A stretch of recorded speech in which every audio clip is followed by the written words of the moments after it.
നമസ്തേ. ജീവിതം അത്ഭുതകരമാകുന്നത്, ഏറ്റവും മനോഹരമാകുന്നത് എപ്പോഴാണ് എന്ന് ചോദിച്ചു കഴിഞ്ഞാൽ ആത്മീയ മാനങ്ങളെ കുറിച്ചിട്ടുള്ള അറിവ് ലഭിക്കുന്ന സമയത്ത്, അല്ലെങ്കിൽ ആത്മീയതയിലേക്ക് ഒരുവൻ കാലെടുത്ത് വെക്കുന്ന സമയത്താണ് എന്ന് പറയാനായിട്ട് സാധിക്കും. ഞാനിവിടെ സംസാരിക്കുന്ന ആത്മീയത എന്ന് പറയുന്നത് മതത്തിന് അതീതമായിട്ടുള്ള, ഭൗതിക മാനത്തിന് അതീതമായിട്ടുള്ള തലങ്ങൾ ഉണ്ട് എന്ന് മനസ്സിലാക്കുന്നതായിട്ടുള്ള ഒരു അവസ്ഥയാണ്. ഈ ഒരു അവസ്ഥയിലെ ദൈവസങ്കല്പം എന്ന് പറയുന്നത് മതത്തിന് അതീതമായിട്ടുള്ളതാണ്. ദൈവത്തിനെ പേരെടുത്ത് വിളിക്കുക എന്നുള്ളതിനുപരിയായിട്ട് അൾട്ടിമേറ്റ് ആയിട്ടുള്ള ഒരു ഹയർ സോഴ്സ് ഓഫ് എനർജി ഉണ്ട് എന്നുള്ള അവബോധം തന്നെയാണ് ആത്മീയത എന്ന് പറയുന്നത്. അല്ലാതെ അടിച്ചേൽപ്പിക്കുന്ന തരത്തിലുള്ള വിശ്വാസങ്ങളുള്ളതായിട്ടുള്ള, അല്ലെങ്കിൽ അത്തരത്തിൽ ഞെക്കിപ്പഴിപ്പിച്ചെടുക്കുന്നതായിട്ടുള്ള അവസ്ഥകളുള്ള, അത്തരത്തിലുള്ള വിശ്വാസ സംഹിതകളും തത്വശാസ്ത്രങ്ങളും ഉള്ള ഒരു അവസ്ഥയല്ല. ഏതെങ്കിലും ഒരു ഇസത്തിന്റെ അടിമയാകുന്ന അവസ്ഥയല്ല. ആത്മീയ പാതയിലേക്ക് ഒരുവൻ പ്രവേശിക്കുന്ന സമയത്ത് പിന്നീട് ഒരു തിരിച്ചുപോക്കില്ല എന്നുള്ളത് പല അവസരങ്ങളിലും നമ്മൾ പറഞ്ഞിട്ടുണ്ട്. തീർച്ചയായിട്ടും അങ്ങനെ ഉണ്ടാകുന്ന അവസ്ഥയിൽ നമ്മുടെ ജീവിതത്തിൽ സ്പിരിച്വൽ പാത്തിലൂടെ നടക്കുന്ന സമയത്ത് ഉണ്ടാകുന്ന അത്ഭുതകരമായിട്ടുള്ള തിരിച്ചറിവുകളാണ് ഈ വീഡിയോയിലൂടെ ഞാൻ പങ്കുവെക്കാനായിട്ട് ആഗ്രഹിക്കുന്നത്. ഒന്നാമത്തെ കാര്യം എന്ന് പറയുന്നത് ഒരു അവബോധം ഉണ്ടാകുകയാണ്. മാജിക് റിയലി ഹാപ്പൻസ്, അല്ലെങ്കിൽ അത്ഭുതങ്ങൾ യഥാർത്ഥത്തിൽ സംഭവിക്കാനാണ് എന്നുള്ള അവബോധം. കാരണം സ്പിരിച്വാലിറ്റിയിലേക്ക് വരുന്ന സമയത്ത് നമ്മൾ തോട്ട്സ് ആർ എനർജീസ് എന്നുള്ളത് കണ്ടു. ഈ എനർജീസിന്റെ ഫിസിക്കൽ മാനിഫെസ്റ്റേഷൻ, അല്ലെങ്കിൽ നമ്മുടെ പഞ്ചേന്ദ്രിയങ്ങൾ കൊണ്ട് ഗ്രഹിക്കാൻ പറ്റുന്നതായിട്ടുള്ള മാനിഫെസ്റ്റേഷൻസ് ഈ തോട്ട് ഇന്റൻഷൻസിന്റെ ബേസിൽ ഉപയോഗിക്കുന്ന സമയത്ത്, മീനിങ് ഫുൾ ആയിട്ട് പ്യുവറായിട്ടുള്ള രീതിയിൽ ഉപയോഗിക്കുന്ന സമയത്ത് അതിന് വളരെയധികം ഊർജമുണ്ടെന്നും അത് നമ്മുടെ യാഥാർത്ഥ്യത്തെ സൃഷ്ടിക്കാനായിട്ട് നമ്മളെ സഹായിക്കുന്നു എന്നുള്ളത് നമ്മൾ കണ്ടു. നമുക്ക് എന്ത് കാര്യമാണോ വേണ്ടത് അത് നമ്മൾ മനസ്സിൽ നമുക്കതുണ്ട് എന്നുള്ള വിശ്വാസം ഉണ്ടാകുന്ന സമയത്ത് യാചനകൾക്കപ്പുറത്തേക്ക് ഒരു കമാൻഡിങ് നേച്ചറിൽ നമുക്ക് ഈ പ്രകൃതി നമ്മുടെ അടുത്തേക്ക് എല്ലാം കൊണ്ടുവന്ന് എത്തിക്കുന്നത് നമുക്ക് കാണാനായിട്ട് സാധിക്കും. തീർച്ചയായിട്ടും നമ്മളുടെ ജീവിതത്തിൽ പല കുറവുകൾ ഉണ്ടായിരിക്കും. ഈ കുറവുകൾക്ക് അപ്പുറത്തേക്ക് നമ്മുടെ കർമ്മത്തിനെ ഭംഗിയായിട്ട് ചെയ്യുവാനായിട്ട് വേണ്ട എല്ലാ സൗകര്യങ്ങളും പ്രപഞ്ചം നമുക്ക് ഒരുക്കി തന്നുകൊണ്ടേയിരിക്കും. തീർച്ചയായിട്ടും ആത്മീയ പാതയിലൂടെ നടക്കുന്ന ആളുകൾക്ക് ഉണ്ടാകുന്ന അനുഭവങ്ങളാണ് ഞാൻ ഇനി അങ്ങോട്ട് വിശദീകരിക്കാനായിട്ട് പോകുന്നത്. അതിൽ ഒന്നാമത്തെ അനുഭവമാണ് ഇപ്പോൾ പങ്കുവച്ചിരിക്കുന്നതായിട്ടുള്ള ഇത്തരത്തിലുള്ള മാജിക്കുകൾ, അല്ലെങ്കിൽ അത്ഭുതങ്ങൾ റിയലാണ്. അത്ഭുതങ്ങൾ കണ്ട് തഴകി കഴിയുന്ന സമയത്ത് നമുക്ക് അതൊരു അത്ഭുതമായിട്ട് ചിലപ്പോൾ തോന്നുകയുമില്ല. പക്ഷേ എല്ലാവരുടെയും ജീവിതത്തിൽ അത്ഭുതങ്ങൾ ഉണ്ടാകുന്ന അവസ്ഥകൾ നമുക്ക് ദർശിക്കാനായിട്ട് സാധിക്കുന്ന സമയത്ത് നമ്മൾ ആത്മീയ മാനങ്ങളിലൂടെ ഉയർച്ചയിലേക്ക് പോവുകയാണ് എന്നുള്ളത് മനസ്സിലാക്കുക. രണ്ടാമത്തെ കാര്യം എന്ന് പറയുന്നത് the universe is always listening you എന്നുള്ളതാണ്. അതായത് പ്രപഞ്ചം സദാസമയം നമ്മളെ ശ്രദ്ധിച്ചുകൊണ്ടിരിക്കുന്നു, അല്ലെങ്കിൽ നമ്മളെ ശ്രവിച്ചുകൊണ്ടിരിക്കുന്നു. നിങ്ങൾ ബൈബിളിലേക്കൊക്കെ പോകുന്ന സമയത്ത് കാണുവാനായിട്ട് സാധിക്കും, ഒരു മുടിനാരിഴ വീഴുന്നത് പോലും ദൈവം അറിയുന്നു എന്നുള്ള അവസ്ഥ. തീർച്ചയായിട്ടും ഇവിടെ ഉദ്ദേശിക്കുന്നത് everything is Inter connected and the ultimate source of energy ആണ് എല്ലാത്തിന്റെ ആധാരശിലയായിട്ട് വർത്തിക്കുന്നത്. പ്രപഞ്ചത്തിൽ എന്ത് മാറ്റമുണ്ടാകുന്ന സമയത്തും അത് അതിൻ്റെതായിട്ടുള്ള ഇമ്പാക്ട് ഉണ്ടാക്കുന്നു. For every action there will be an opposite and equal reaction എന്നുള്ളത് നമുക്ക് ശാസ്ത്രത്തിൽ കാണാൻ പറ്റുന്നതാണ്. ഇത് യൂണിവേഴ്സൽ ആയിട്ടുള്ളതും ഇത് മൾട്ടി ഡയമെൻഷണൽ ആയിട്ടുള്ളതുമായിട്ടുള്ള ഒരു സത്യമാണ് എന്നുള്ള അവസ്ഥയും കൂടി നമ്മൾ സ്പിരിച്വൽ പാത്തിലൂടെ മൂവ് ചെയ്യുന്ന സമയത്ത് തിരിച്ചറിയുകയാണ്. ഇതിൽ നിന്ന് നമുക്ക് മനസ്സിലാക്കാനായിട്ട് സാധിക്കുന്ന ഏറ്റവും രസകരമായിട്ടുള്ള ഒരു കാര്യം എന്ന് പറയുന്നത് കർമ്മ എന്ന് പറയുന്ന ഭാരതീയ സങ്കല്പം തന്നെയാണ് എല്ലാത്തിന്റെ അടിസ്ഥാനം എന്ന് പറയുന്നത്. What we give we get. നമ്മൾ എന്താണോ കൊടുക്കുന്നത് അത് നമുക്ക് തിരിച്ചു കിട്ടുന്നു. നിങ്ങൾ വേറൊരു വ്യക്തിയെ സന്തോഷിപ്പിക്കുന്ന സമയത്ത് മറ്റു വഴികളിലൂടെ നിങ്ങൾക്ക് സന്തോഷം എത്തിച്ചേരുകയായി. നിങ്ങൾ ഒരുവനെ സഹായിക്കാനായിട്ട് ജെനുവിനായിട്ടുള്ള ഒരവസ്ഥയിലാണെന്നുണ്ടെങ്കിൽ നിങ്ങളവിടെ ജെനുവിനായിട്ട് സഹായിക്കാനായിട്ട് ആലോചിക്കുക. ആ ഒരു സമയത്ത് തന്നെ നമുക്കതിന്റെ റിവാർഡ് പ്രപഞ്ചം ഒരുക്കി തുടങ്ങി എന്നുള്ളതാണ്, നിങ്ങൾക്കത് കിട്ടിത്തുടങ്ങി എന്നുള്ളതാണ്. ഒരുവനെ ചതിക്കുന്ന സമയത്ത് അതേ നാണയത്തിൽ തന്നെ ജീവിതത്തിന്റെ മറ്റൊരു സമയത്ത് അത് തിരിച്ചു ലഭിക്കുന്നത് ബോധമണ്ഡല വികാസമുള്ള ആളുകൾക്ക് തിരിച്ചറിയാനും കാണാനായിട്ടും സാധിക്കും എന്നുള്ളതാണ്. അതുകൊണ്ട് നമ്മളുടെ മനസ്സിനെ എത്രമാത്രം ക്ലിയർ ആയിട്ട് വെക്കുന്നോ, നമ്മുടെ തോട്ട്സ്, നമ്മുടെ ഇന്റൻഷൻസ്, നമ്മുടെ ആക്ഷൻസ്, ഇതിനെയൊക്കെ ട്രൂത്ത്ഫുൾ ആയിട്ട് വെക്കുന്ന സമയത്ത് തീർച്ചയായിട്ടും അത്തരത്തിലുള്ള റിവാർഡുകളാണ് പ്രപഞ്ചത്തിൽ നിന്ന് വരുന്നത്. എന്നാൽ ഈ റിവാർഡുകളെ ആഗ്രഹിച്ചായിരിക്കരുത് നമ്മൾ ഈ കാര്യങ്ങൾ ചെയ്യുന്നത്.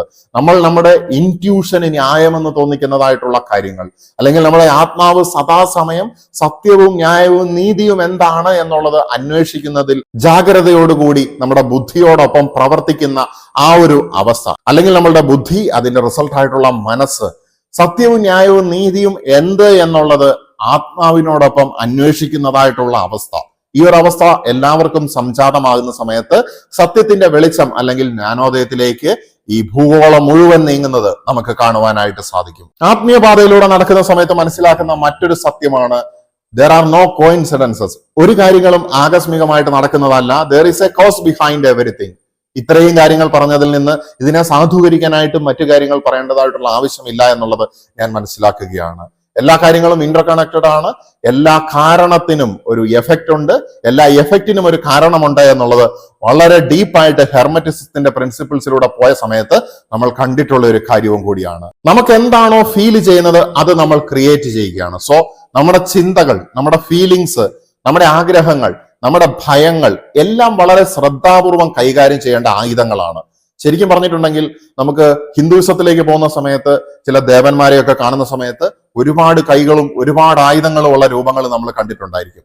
നമ്മളും അതിന്റെ ഒരു റെപ്രസെന്റേഷൻ തന്നെയാണ്. സൃഷ്ടാവിന്റെ ഛായയിലും സാദൃശ്യത്തിലുമാണ് നമ്മൾ ആയിരിക്കുന്നത് എന്നുള്ള അവസ്ഥയിൽ. പക്ഷേ നമുക്ക് ഭൗതികമായിട്ട് ഈ രണ്ട് കരങ്ങളും ചില ആയുധങ്ങളും മാത്രമേ കാണാനായിട്ട് സാധിക്കുന്നുള്ളൂ, ഭൗതികമായിട്ടുള്ള കാര്യങ്ങൾ മാത്രം. എന്നാൽ അതിനപ്പുറത്തേക്ക് മാനസിക തലത്തിലും ആത്മീയ തലത്തിലും ഒക്കെ ഉള്ളതായിട്ടുള്ള കരങ്ങളും ആയുധങ്ങളും നമ്മൾ കാണുന്നില്ല എന്നുള്ളതും കൂടി നമ്മൾ ഈ ഒരു അവസരത്തിൽ മനസ്സിലാക്കുകയാണ്. അതുകൊണ്ട് നമ്മൾ ഈ ആയുധങ്ങൾ വളരെ ഭംഗിയായിട്ട് ഉപയോഗിക്കുക എന്നുള്ളതാണ്. നമ്മുടെ ഇന്റൻഷൻസ്, നമ്മുടെ ഉള്ളിൽ വിഷ്വലൈസേഷൻ ചെയ്യാനുള്ള കപ്പാസിറ്റി ഉണ്ട്. നമ്മളെ എയ്ഡ് ചെയ്യുവാനായിട്ട് സദാസമയം മാലാഖമാർ അല്ലെങ്കിൽ angels or other spiritual beings നമ്മളുടെ ചുറ്റിനുമുണ്ട്. നമുക്ക് അവരോട് കമ്മ്യൂണിക്കേഷൻ ചെയ്യാം, നമ്മുടെ കാര്യങ്ങൾ ഡിസ്കസ് ചെയ്യാം, നമുക്ക് വേണ്ടതായിട്ടുള്ള പ്യുവർ ആൻഡ് ഫൈനസ്റ്റ് തോട്ടിലേക്ക് എത്താം. നമുക്ക് നല്ലതാകണം, നന്മയിലൂടെ വളരണം എന്നുള്ള ഒരു ചിന്ത നമ്മുടെ ഉള്ളിലുണ്ടെങ്കിൽ തീർച്ചയായിട്ടും പ്രപഞ്ചം നമ്മളെ അതിലേക്ക് എത്തിക്കും എന്നുള്ളതിൽ യാതൊരു സംശയമില്ലാതെ അടിവരയിട്ടുകൊണ്ട് ഞാനിവിടെ പറയുകയാണ്. ഇത് കേൾക്കുന്ന ആളുകൾ ഇന്നും ഭാവിയിലും ഓർത്തിരിക്കട്ടെ എന്നും കൂടി ഞാൻ ആഗ്രഹിക്കുകയാണ്. സോ നമ്മൾ ക്രിയേറ്റ് ചെയ്യുന്നത് എന്താണ്, നമ്മൾ സൃഷ്ടിക്കുന്നത് എന്താണ്, നമ്മൾ ഫീൽ ചെയ്യുന്ന കാര്യം തന്നെയാണ്. നമ്മുടെ ലോജിക്കിനപ്പുറത്തേക്ക് നമ്മുടെ ഫീലിങ്ങും ഇൻഡ്യൂഷനും കൂടെ ഒരുമിച്ച് പ്രവർത്തിക്കുന്ന സമയത്ത് ഇതിനെയൊക്കെ ഒരേ ഇന്റൻഷനിലേക്ക് പോയിന്റ് ചെയ്ത് കേന്ദ്രീകരിപ്പിച്ചുകൊണ്ട് കൊണ്ടുവരാനായിട്ട് സാധിക്കുന്ന സമയത്ത് നമ്മൾ നന്മയുടെ സൃഷ്ടികർമ്മത്തിൽ പങ്കെടുക്കുകയാണ്. ഭൗതികവും ആത്മീയവുമായിട്ടുള്ള എല്ലാ നേട്ടങ്ങളിലൂടെയും വളർച്ചയിലൂടെയും നിങ്ങൾക്ക് ഈ ജന്മത്തിൽ പോകാനായിട്ട് സാധിക്കും, നിങ്ങളുടെ കർമ്മത്തിലൂടെ എന്നുള്ളതും കൂടി ഈ അവസരത്തിൽ ഓർമ്മിപ്പിക്കുകയാണ്. ഇതിന്റെ ഏറ്റവും വലിയൊരു രഹസ്യം അടുത്തതായിട്ട് തിരിച്ചറിയുന്ന കാര്യവും അത് തന്നെയാണ്. ഓപ്റ്റിമിസം ക്രിയേറ്റ്സ് പോസിറ്റിവിറ്റി എന്നുള്ളതാണ്. അതായത് ഹോപ്പ്. ജീവിതത്തിൽ തകർന്നടിഞ്ഞിരിക്കുന്ന അവസ്ഥയിൽ പോലും ചിലപ്പോൾ നമുക്കൊരു പ്രതീക്ഷ ഉണ്ടായിരിക്കും. ചില നെഗറ്റീവായിട്ടുള്ള ഇവന്റ്സ് കണ്ടിന്യൂസ് ആയിട്ട് നടക്കുന്ന സമയത്ത് നമുക്ക് ഒപ്റ്റിമിസം ഉണ്ടായിരിക്കും.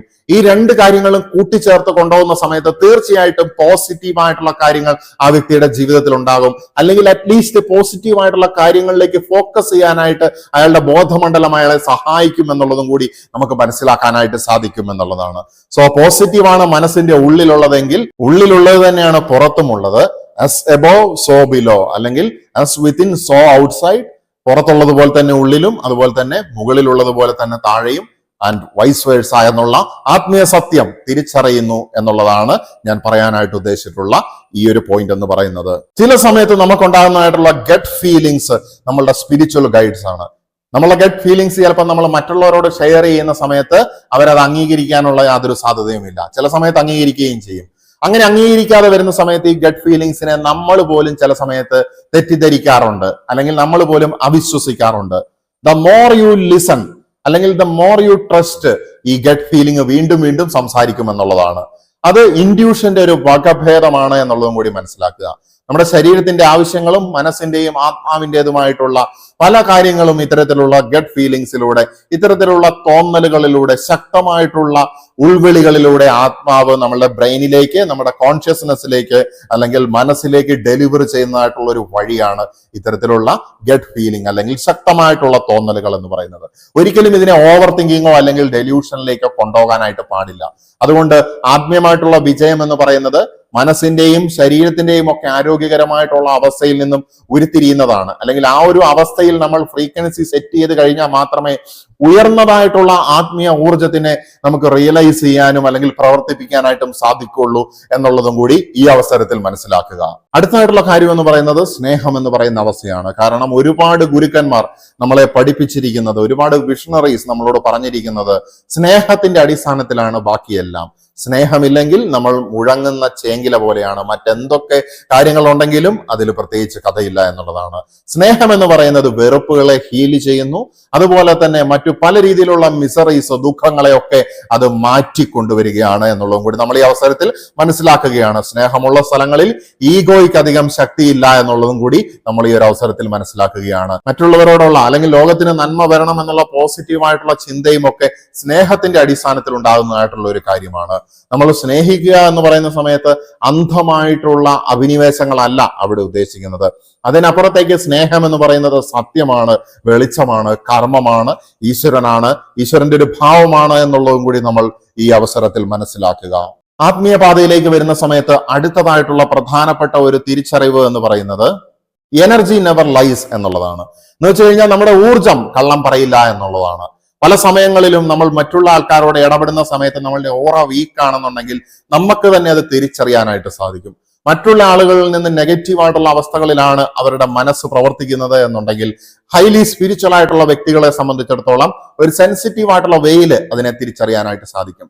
ചില ആൾക്കാരോട് സംസാരിക്കുന്ന സമയത്ത് നമ്മുടെ ഊർജം വളരെയധികം ഡ്രെയിൻ ചെയ്ത് നമ്മുടെ മുഖം പോലും മാറിപ്പോകുന്നത് നമുക്ക് കാണാനായിട്ട് സാധിക്കും. ചില ആളുകളോട് സംസാരിക്കുന്ന സമയത്ത് നല്ല പോസിറ്റീവ് ആയിട്ടുള്ള ഒരു ഇമ്പാക്ട് ഉണ്ടാകുന്നത് നമുക്ക് മനസ്സിലാക്കാനായിട്ട് സാധിക്കും. ഇത്തരത്തിലുള്ള അവസ്ഥകൾ ജീവിതത്തിൽ ഉണ്ടാകുന്ന സമയത്ത് നമ്മൾ മനസ്സിലാക്കേണ്ട ഒരു കാര്യം എന്ന് പറയുന്നത് ആ എനർജി എന്ന് പറയുന്നത് വാക്കുകൾക്ക് അതീതമാണ്. മറ്റുള്ളവരുടെ വാക്കുകൾ കൊണ്ടും പ്രവൃത്തികൾ കൊണ്ടും അവർക്ക് കള്ളത്തരങ്ങൾ കാണിക്കാനും പറയാനും ചെയ്യാനും ഒക്കെ പറ്റുമെങ്കിൽ ഈ എനർജീസ് എന്ന് പറയുന്നത് നമ്മുടെ കണ്ണുകളിൽ കൂടെയും അല്ലെങ്കിൽ നമ്മളുടെ ശരീരത്തിന് ചുറ്റുമുള്ളതായിട്ടുള്ള ആ എനർജിയെ തിരിച്ചറിഞ്ഞു കഴിഞ്ഞാൽ സകല രഹസ്യങ്ങളും ആ വ്യക്തിയെ പ്രതി നമുക്ക് മനസ്സിലാകും എന്നുള്ളതാണ്. അത്തരത്തിലുള്ള അവസരങ്ങളിൽ നമുക്ക് പെരുമാറാനായിട്ട് ഈ എനർജിയെ പ്രതിയുള്ള തിരിച്ചറിവുകൾ നമ്മളെ സഹായിക്കും എന്നുള്ളതാണ്. വേറെവർ ആരോട് സംസാരിക്കുന്ന സമയത്താണെങ്കിലും അല്ലെങ്കിൽ എവിടെ നിൽക്കുന്ന സമയത്താണെങ്കിലും നിങ്ങളുടെ ഊർജം ഡ്രെയിൻ ചെയ്ത് പോകുന്നതായിട്ട് നിങ്ങൾക്ക് ഫീൽ ചെയ്യുന്നുണ്ടെങ്കിൽ ആ അവസരത്തിൽ നിന്ന് മാറി ഊർജത്തിനെ ബൂസ്റ്റ് ചെയ്യുന്നതായിട്ടുള്ള അവസരങ്ങൾ കണ്ടെത്തുക എന്നുള്ളതാണ്. ഊർജത്തിനെ ബൂസ്റ്റ് ചെയ്യാൻ അല്ലെങ്കിൽ വൈബ്രേഷനെ റേസ് ചെയ്യാനുള്ള വഴികളൊക്കെ, നമ്മുടെ ഫ്രീക്വൻസിയെ ഹയർ ആയിട്ട് നിലനിർത്താനുള്ള വഴികളൊക്കെ മുൻപുള്ള വീഡിയോകളിൽ വിശദീകരിച്ചതുകൊണ്ട് ഇവിടെ ഞാൻ അതിനെക്കുറിച്ച് പറയുന്നില്ല. അടുത്ത പോയിന്റിലേക്ക് നീങ്ങുകയാണ്. ആത്മീയ പാതയിലൂടെ നടക്കുന്ന സമയത്ത് ആളുകൾ തിരിച്ചറിയുന്ന അടുത്തതായിട്ടുള്ള ഒരു കാര്യം എന്ന് പറയുന്നത് പ്രയർ വർക്ക്സ് എന്നുള്ളതാണ്. അതായത് പ്രാർത്ഥനകൾ നടക്കുന്ന ഒരു കാര്യമാണ് എന്നുള്ള തിരിച്ചറിവ്. ഇവിടെ യഥാർത്ഥത്തിൽ എങ്ങനെയാണ് പ്രാർത്ഥിക്കേണ്ടത് എന്നുള്ളത് മുൻപ് ഞാൻ വിശദീകരിച്ചിട്ടുണ്ട്. ഈ പ്രാർത്ഥന എന്ന് പറയുന്നത് കേവലം യാചനയ്ക്കപ്പുറത്തേക്ക് ദൈവത്തിനോടുള്ള സംവാദമാണ്, കമ്മ്യൂണിക്കേഷനാണ്, ചോദിക്കലുകളാണ്. ഒരു പരിധി വരെ അതൊരു തരത്തിലുള്ള കമാൻഡിങ്ങും കൂടെയാണ് എന്നുള്ളത് നമ്മൾ മനസ്സിലാക്കുകയാണ്. ഇത് അഹങ്കാരത്തെ പ്രതിയുള്ള കമാൻഡിങ് അല്ല, ആത്മവിശ്വാസം. ഈ കാര്യങ്ങൾ ലഭിച്ചു എന്നുള്ള അവബോധത്തോടുകൂടി ആയിരിക്കുന്ന സമയത്ത് നിങ്ങൾ ആഗ്രഹിക്കുന്നതായിട്ടുള്ള, നിങ്ങൾ പ്രാർത്ഥിക്കുന്നതായിട്ടുള്ള കാര്യങ്ങൾ നിങ്ങളിലേക്ക് എത്തിച്ചേരും എന്നുള്ളതിൽ യാതൊരു സംശയവുമില്ല. എന്തെങ്കിലും കിട്ടാൻ വേണ്ടിയിട്ടുള്ള ഒരു വഴി മാത്രമല്ല പ്രാർത്ഥന എന്നുള്ളതും കൂടി ഈ അവസരത്തിൽ മനസ്സിലാക്കേണ്ടിയിരിക്കുന്നു.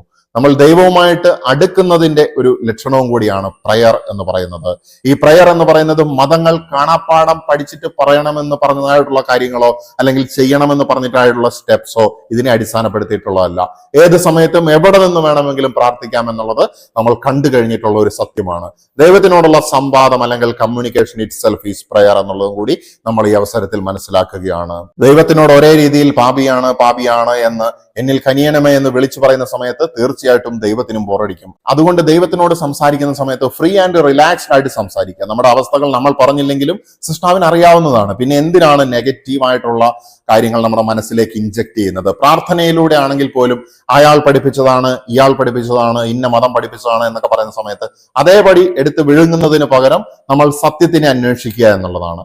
എന്താണ് അതിന്റെ ന്യായമായിട്ടുള്ള അവസ്ഥ, ന്യായമായിട്ടുള്ള പ്രാർത്ഥന? ദൈവത്തിൻ്റെതായിട്ടുള്ള ഛായയിലും സാദൃശ്യത്തിലുമുള്ള ദൈവത്തിനോട് അടുത്ത് നിൽക്കുന്നതായിട്ടുള്ള ഒരു സൃഷ്ടി എന്നുള്ള നിലയ്ക്ക് ദൈവത്തിന്റെ ഊർജം നമ്മളിലേക്ക് ഇറങ്ങി വരട്ടെ, ദൈവത്തിന്റെ ഹിതം നമ്മളിലൂടെ നടപ്പാകട്ടെ എന്നുള്ള രീതിയിലുള്ള പ്രാർത്ഥനയാണ് ഏറ്റവും ശക്തമായിട്ടുള്ള പ്രാർത്ഥനയും പ്രവൃത്തിയും എന്നുള്ളത് മനസ്സിലാക്കുക.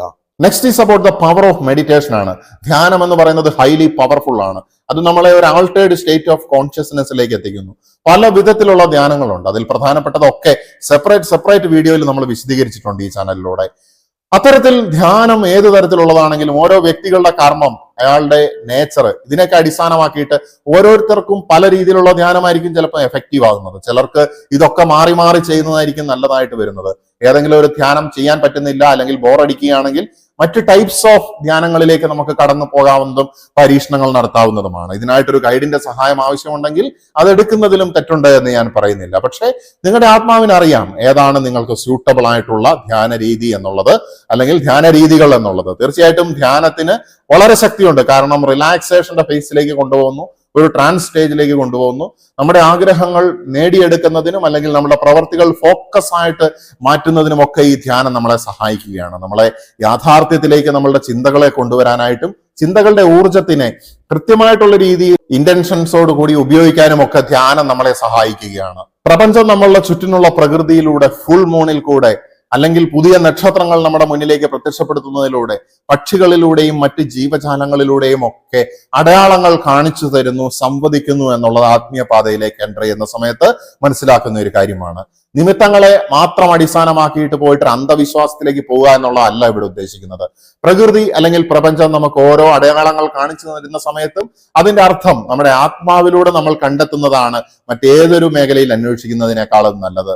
അത്തരത്തിലുള്ള ഇൻസൈറ്റ്സ് ഡെവലപ്പ് ചെയ്തെടുക്കുന്ന സമയത്ത് വളരെ പ്രാചീനമായിട്ടുള്ള സ്പിരിച്വൽ പ്രാക്ടീസസിലൊക്കെ പല കാര്യങ്ങളുടെയും അർത്ഥങ്ങൾ കൊടുക്കുന്നുണ്ട്. ചിത്രശലഭങ്ങൾ മുതൽ വലുതായിട്ടുള്ള ആകാശ കാഴ്ചകൾ വരെ നമുക്ക് ആത്മീയമായിട്ടുള്ള ഊർജം പകരുന്നു എന്നുള്ളതാണ്.